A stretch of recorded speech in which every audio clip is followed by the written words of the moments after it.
Hello, কী অবস্থা সবার? কেমন আছেন? আমরা ওই দিনকে গিয়েছিলাম শপিং মলে। শুধুমাত্র আরুষি ওর টয় কিনবে এই জন্যই ওই দিনকে যাওয়া হয়েছিল। তা ও মাঝে কিছুদিন বিভিন্ন জায়গা থেকে আবার মাঝে মাঝে ঘরে কিছু গুজব করলে ওকে টাকা দেওয়া হয়। সেভাবে বেশ কিছু টাকা ও জমিয়েছিল। ওইগুলো দিয়েই সে বলেছে সে টয় কিনবে। তারপরে ও টয় নেওয়ার পরে আমি দেখি ওর আরও কিছু টাকা থেকে যাবে। তাই আমি বলছিলাম যে তুমি তো কখনো তোমার টাকায় ড্রেস কেনোনি, এইবারে একটা ড্রেসও কিনো। তারপরে ও আসছে ওর জন্য, ওর স্কুলের জন্য একটা হুডি কিনবে ওর টাকা দিয়ে। তাই সে তার জন্য একটা হুডি দেখতেছিল।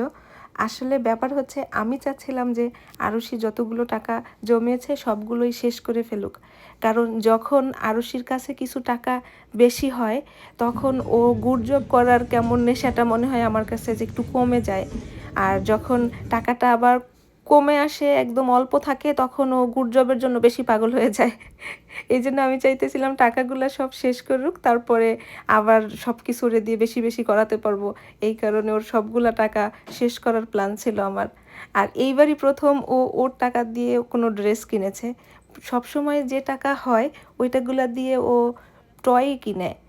এই যে ও দিচ্ছিল, প্রথমে একটু নার্ভাস ছিল, বলতেছিল মাম্মা আমি দিব না, আমার রেজিস্টারে যেতে সাই লাগতেছে, তুমি পে করে দাও। তা আমি বলছিলাম যে না, এবার যেহেতু সবই তুমি করতেছো, দেখো তুমি পারবে, তুমি এই নাও মানি ব্যাগ নাও, যা বলে তাই টাকা দাও গো। ওকে যাও দাও। Okay $50, that's fine. এরপরে মানি ব্যাগ রাখবা। Can have a bag please?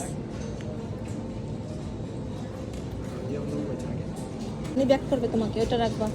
ওকে নাও, ক্যান চেঞ্জ নাও।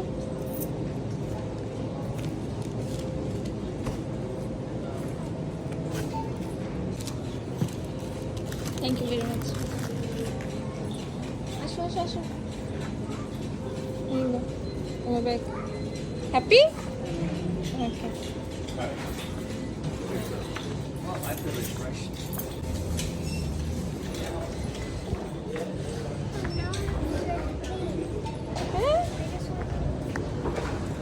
যাও চলো,